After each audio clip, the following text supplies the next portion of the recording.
Hello, my name is Christina Burns. I am the founder of Naturna Institute, and we are doing a video series on integrative medicine.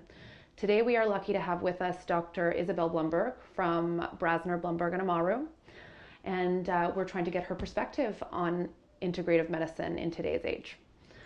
Thank you so much for having me this morning. Thanks so much for being here. Dr. Blumberg, please tell us a bit about your practice. Sure. I have a practice in obstetrics and gynecology, so I see girls from as young as 13 through their reproductive lifespan, through women through their age of the age of 70, 75. How would you define integrative medicine?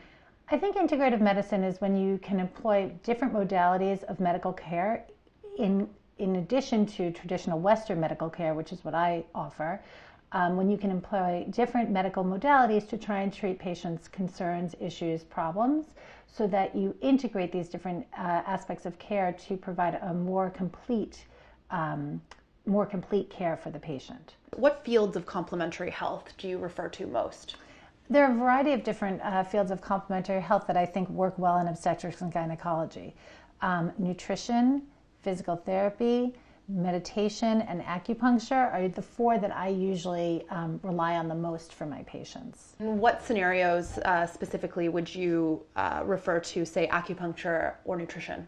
So I think there are different modalities that can work really well in obstetrics and gynecology. Sometimes it's a very focused issue where we'll have a baby, for example, that might be breech where the feet are down, and in order to have a safe vaginal delivery, the head should be down. So we'll use acupuncture to try and get the baby to turn spontaneously inside the uterus. Other times it's more of a chronic or an ongoing issue like endometriosis, fertility issues, pelvic pain, and in those instances it can be a complementary approach using acupuncture and physical therapy to try and help those patients deal with an ongoing issue. Generally, how would you help patients take an active role in their health?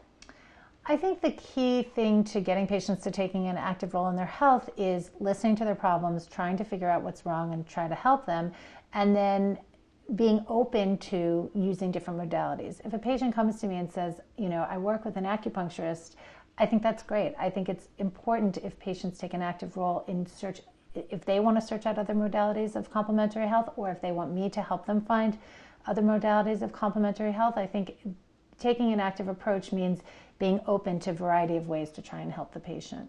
In terms of the patients coming to your practice, what would be the most important thing that you would want patients to walk away with?